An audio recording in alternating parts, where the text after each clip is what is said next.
Welcome to the Peace and Parenting Podcast. I'm Michelle, and I have a lovely couple on here who has a question that we are going to dive into. So, Michael and Melanie, welcome to the show. And can you tell us just a little bit about what you're struggling with and what kind of kids you have, how old they are? Okay, so we have two boys, Anthony and Adriano, and one's 4 and one's 3, so they're very close in age. And our older one, Anthony, seems to be a little bit more physical. He's small. He was also preemie, and he's small, so we don't know if that's related to why he resorts to asserting himself through violence. But he speaks about violence a lot. Like he'll say, like, I'm gonna hurt you, or I want to hurt my brother. I want to hurt you if I don't get what I want. And he seems to have targeted one certain person in his school on the bus. And there was on numerous occasions he's heard her on the bus, and he also talks about her a lot at home. Sometimes good, like sometimes I want her to come over because, they used to get along, but recently it's been, I want to hurt her. I want to scratch her, and just, she's mean. Yeah. He gets a kick out of it. He does it sometimes with a big smile on his face to say, like he definitely has fun saying it. He does it even at bedtime when we know he's trying to delay his bedtime while doing it. Now that's that one particular thing. But he sometimes will just do it out of the blue in the car, sit in the back and just say it without being prompted at all. Okay. I've seen this before. And what I can tell you and what it kind of sounds like, and the more you're talking about it, but let's get into it more, but it sounds like there's a lot of emphasis on this aggression. Let's call it aggression and not violence, only because he's a little kid, right? Yeah. A lot of emphasis on this aggression. It sounds like maybe you guys are talking about it a lot. It's a big hot topic in the home. He's obviously knows that you guys are worried about it. Is that fair to say? Probably. Yeah. So we would give him very big reactions in the beginning. Yeah. So I'd say, you don't say that. I don't want to hear you using those words. What are nice words we can say? And I would try and prompt him with nice words. But then my girlfriend, who's also in child psychology, said, don't react, stop reacting. Yeah. So we completely stopped. So this is about a month. And about then a month, for like we tried to ignore it. Yeah. Like completely. Yeah. Tried to not react at all. Or right. When he's saying it. Yeah. And what did you see in that month with his? We noticed it stopped a little bit. Yeah. And he didn't see her over the Christmas break for a little while. So it kind of wasn't as much of a topic in our house. And then as soon as he did see her, before, it was a little bit actually. Like it was we would say even up to the last day of the Christmas break, it was something he would just out of the blue say. Like, okay. Yeah. So I'm wondering if instead not as much, but yeah, it would happen. Yeah, I think for me, I wouldn't ignore it. I think ignoring it might be just as festering as responding to it with big reaction. I would respond to it with connection. Every single time he says, I want to hurt so-and-so on the bus, to be like, are you sure you don't need a hug? Every time he says, I'm getting on the bus this time and I'm going to really do X, Y, and Z to her.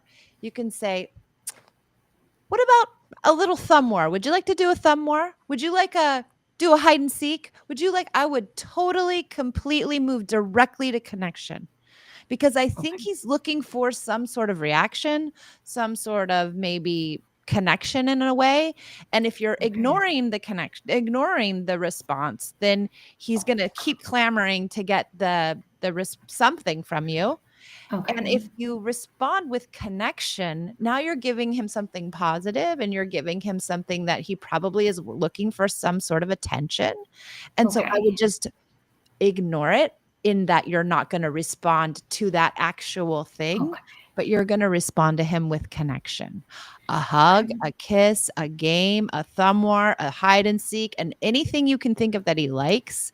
Does he like arm tickles? Does he what is it that he likes? He loves math. So we started doing that. Like hugs too. He loves hugs too. Yeah. So he really likes hugs. He loves math. So he's like a math genius. So we've been doing that at night because he'd always bring it up at night. Yeah. I would just say, okay, let's do your math instead. And I'd ask Well, him I some would math try to questions. do something more connective than a Like skill. physical? Yeah, I would try Okay. affection for now. Okay. Let's try affection every single time. And you've got to be really kind of consistent with it. Every time you hear him say anything aggressive or that he wants to be aggressive, I would offer connection. If he loves Okay. hugs and kisses and he loves that kind of stuff, I would go there, especially Okay. for his age. It's so easy. Yeah. Yeah. And I Okay. think That's now you're good. going to give him connection, and hopefully in a couple of weeks hopefully you'll see a decrease in the language. I would hope. I would try that. I would also ask, like, what's the temperament of this young girl? Do we know? She's very sweet. It's not. Do I've we know seen. what's happening before he does? Do we know what's leading up to these? Do we know anything about it? I mean, we're not there. Yeah. It's on the bus. We're not there.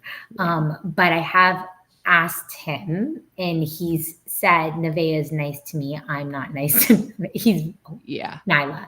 And he's very blunt. Sorry, I said the wrong name. He's very blunt about it. He's Yeah. like, she always says hi to me. I don't want. So maybe it's something that she's giving him attention he doesn't want to have. I'm not sure the reason behind it, Mhm. but it seems to be her.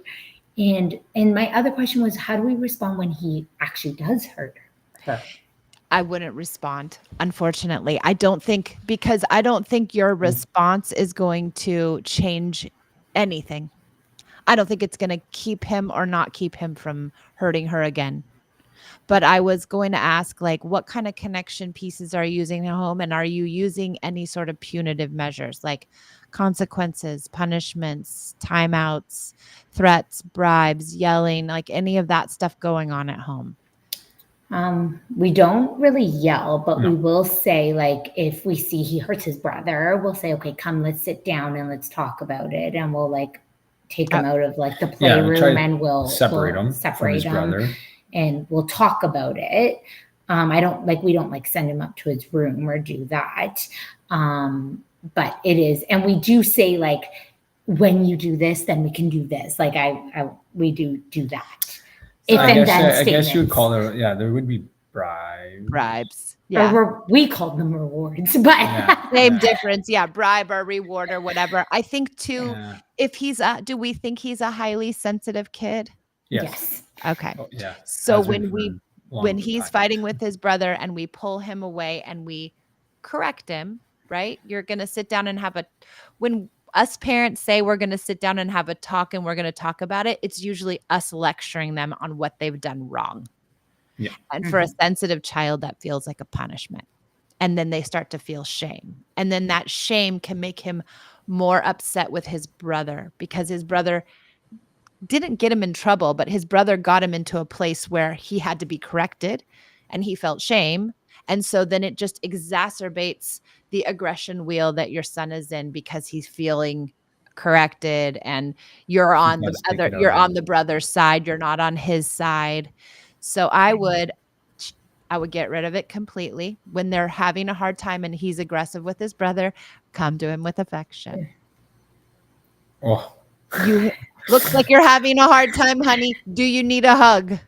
Yeah. Looks like you're having a hard time. Would you like to go do special time? Do you do special time? We've been doing that with him, yeah, because I saw it from you about Yeah. like letting him lead and spending that time with him. Yeah, So I have. ask him in that moment. You pull him right out of there. You get in between he and his brother and you say, "Oh, looks like you're having a hard time here. Do you need a hug?" You go to him. You make sure brother's okay. You put your hand behind your back. Yeah. Hey, are you okay?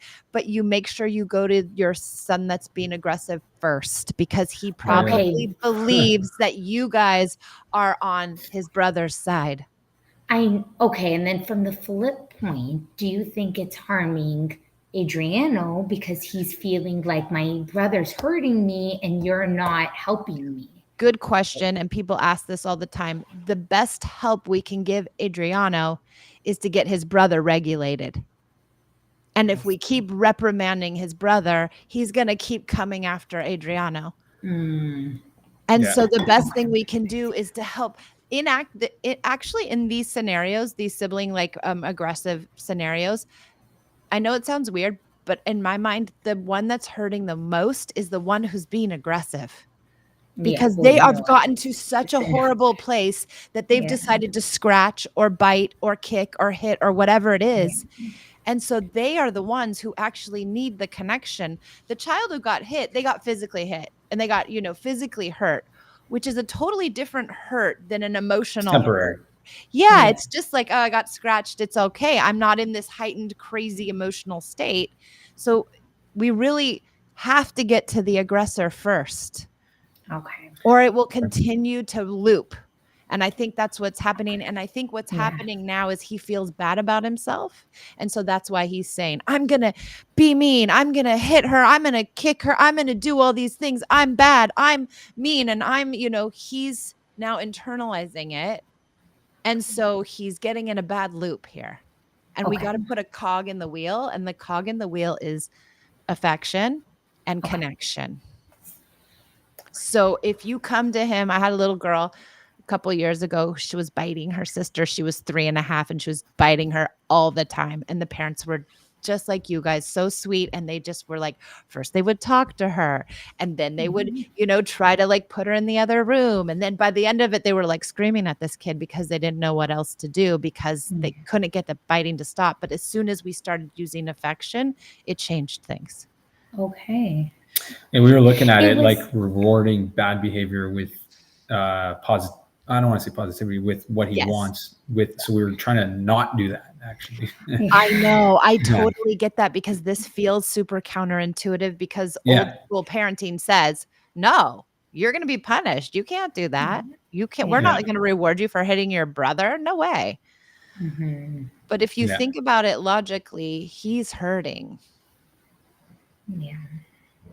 He's having the hard time. Mhm. Okay, let me get to your questions. I know you had some questions in there. Did we get to all of them or are there some in there? Yeah. So the last one is that so actually she answered it. You answered both the hurting each other, the brother, and when he talks about hurting. And when he hurts us, I guess it's the same reaction. It's affection. You need a hug. Don't hit me. Let's hug me. Like that. Yeah, Kind of and thing. if he does, he might tend to be more aggressive with you all than he will be with his friend or his brother, especially if he's in like does he ever have tantrums? It's more of a Not reflex. It's more of just like, I'm for mad. instance, I'm gonna hit I don't want to use Just the soap impulse on my hands. control. You put soap on my hands. Yeah. Okay. I'm gonna hit you. Yeah, impulse. I would Let's say use that. play that. I'd be like, "What? Are you trying to hit me? Oh no, you didn't. I'm going to give you a big fat hug." Okay. Oh, so make it fun. Make it fun.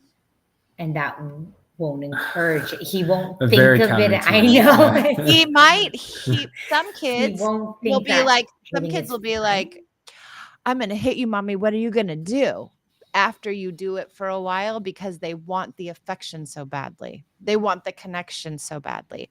But now they're doing it for a different reason, right? They're doing it to get connection. So if you get there, then I think you're winning. Okay. And you don't think, I mean, in your line of work, you don't see him at school be physical because he thinks it's fun or funny and it's a game? No, I think just the opposite. When we can normalize and work on aggression at home, usually it permeates everywhere else because they Okay. feel good and connected. So what's happening in these moments where he's being aggressive is his prefrontal cortex, the reasoning center of his brain. And just like Mike was saying, like that's your impulse control center, that's your decision making center, that's the center that's the good brain, and that brain is falling offline. And so he can't make a good decision. Mhm. And so if you send him to school, so let's say he has a fight with his brother in the morning and he gets a lecture and then you send him to school, you're sending him to school like this. If he has a fight with his brother and you come to him with connection and you can get him back online, then you're sending him to school like that. We want to send him to school with his prefrontal engaged so that he can make better decisions at school. But if he's offline at home a lot, then he's going out into the real world offline. So that's why we want to make sure we get him back online and connected all the time so that we can make sure that he's going out into the real world with connection. Okay. and a brain that's working. Yeah, that makes sense. He is a kid that really thrives on positive reinforcement. He loves, like he says, "Are you proud of me for this?" Like he really enjoys that, and we do give him a lot of that. I wouldn't We give him just any positive reinforcement, only because positive reinforcement can be considered we're doing it again. sorry. Oh my God, Okay, Melanie's sorry. gonna pass out, everybody. You're not on the podcast. You I can see her. She's know. like, her eyes rolled back in her head and she almost fell off her chair. I'm sorry. I'm Okay. not saying any. I'm just No, it's saying, good. I'm happy I brought that up. Okay, so yeah, why I'm glad not? you brought it up too. So positive reinforcement really A's and praise. If you know Alfie Cohen at all, he's a great educator out of New York State. He has a good book that's called Punished by Rewards. And basically his work, his body of work, and he followed Dr. Deci from the 50s who did similar work, say that when we reward behavior, it becomes a punishment when you don't get the reward. So if your son is reward seeking, like it sounds like he is, and then he has a moment where he's not getting the reward, he feels punished. And you might not see every little thing that he's doing well. And so he might be going like, wait, where's my reward? You didn't notice me. I did this thing over here. Why didn't you reward me? And then now we have a kid who's constantly needing external motivation to do things instead of internal motivation. We want him to have internal motivation to do the right thing. Does that make sense? It does. Did I go too far? No. It just raised a question then about how to scale I back guess on bring it? him to Do the achieve right the thing, internal like- motivation. You get him to achieve the internal motivation by connection. And just like routine and connect, like just play with him. The and- more connected a child feels, the more cooperative they are. Cooperation and connection go hand in hand. So if you do daily special time, you're constantly giving him hugs when he's messing up. You come to him with empathy and understanding when he's having how you're really upset about this. I understand. That's also connective. If you're using play, that's connection. So we want to use all the pillars of connection all day long so we can help him feel connected. And then those kids have better self-esteem and they're more cooperative. Okay. You don't have to praise a kid. You really don't. And we don't want them to be praise seeking. Okay. The kid Got that it. says, look at me, look at me, look at me, look at me. I'm on the thing, mommy. I'm on the thing, mommy. And you're like, what is going on with this child? Literally, he was doing that yesterday. And it's because they want you, and he's sensitive. And so he wants it. He needs the positive reinforcement all the time. But we want him to just be okay not having it. Yeah. Okay. That makes sense. Yeah. You've like nailed Anthony to a T. That's exactly I've him. seen his kind before. Yeah. I've seen his kind before. He's similar to my daughter, my Esme. She's sensitive and she's strong and she's attention seeking and she needs lots of connection. And they're not easy kids to raise. And I'm so sorry. No. And he's the best. He's a joy to most raise. of the time. Yeah. He's the best. He just it's just the language that was concerning me. So and it was more that I didn't know what to do. So I'm so happy now I have this is how I should respond, because I'm like, what am I doing too much? Am I not doing enough? I didn't know what to do. It's hard to know because, you guys are first-time parents and you've got a 4-year-old and a 3-year-old. How are you supposed to know? I didn't know anything. I've been doing this stupid work for 14 years now. And I've been doing it with that. 15 years. And it's finally sinking in. Yeah. Wow. Okay. Makes sense. Yeah. Thank you so much. Obviously, we shouldn't expect instant results with the connections. Yeah. No. How long, how would you say if it doesn't resolve at a certain time, should we, because the other question was my husband has ADHD and it may be genetic and I see some traits in Noah. So at what point do we think that it could also be a little bit of that? Yeah. So let's talk about that. So it could very well be ADHD, has, poor impulse control. That's like a hallmark of ADHD. It's also a hallmark of 4-year-olds, but it could be. And if it is, the lovely piece is that kids with ADHD thrive in connection because that's what they need. All kids need connection. And we have tons of kids in our parents of kids in our community, I'd say 40% of the parents in our community have a kid who has ADHD. And Okay. that most practitioners will tell you rewards and punishments for those kids, but they don't do well with rewards and punishments. And you end up really having to reward like you are, or really having to punish. But they do thrive in connection because they feel safe and secure, and because it keeps their immature, inexperienced prefrontal impulse control brain more online than not. And punishments keeps it more offline. Okay. So even if he is, you're on the right track. Okay. Okay. Okay. Good to Yeah, know. that is good to know. What else is on your list over there? I think we've covered the list. Is there anything else? I mean, another Should we get concern into that? we do have is Noah. He does prefer to play alone more often than he would than with a group of people, and not even a group. Even let's say when he's with his cousin and his brother. He's a solo player, which I've never been concerned about because some kids just like to play alone, which is totally fine. But his teacher's been coming and saying he hasn't made any connections in class. He hasn't really built any relationships. And I wonder if that's also he's coming home. I don't know if that's related to how he's feeling when, he comes home a little bit more sad or a little more disconnected because in class he hasn't built any friendships. Maybe. Does he talk about it? Does he say he's personally worried about it?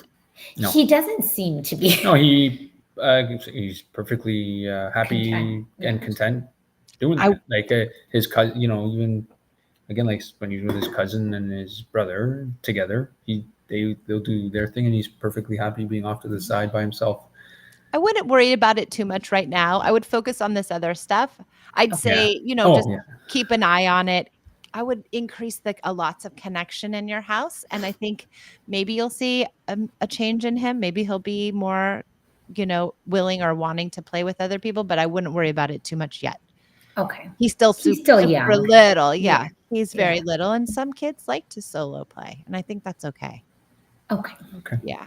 Okay. You guys are going to do great. You're just going to do a few little tiny changes, but I think it'll make a big difference in the way he feels. And I think that's our goal, is to try to get him to feel better. And when he feels better, then he will behave better. Okay. All right. Thank you. Okay. Yes. All right, you guys. Sounds like a good plan. Let me know. I would like to hear, I would say 2 to 3 weeks, I think, really leaning into connection and affection as much as you can. And then after those 3 weeks, really assess, has it gotten better? And even if it's just gotten a little bit better, you're on the right track. Okay. Okay. That sounds good. Okay, yes, guys. Thank you so much. You're so we welcome. appreciate it. Thank you for coming on the podcast. Thank you, everybody, for listening.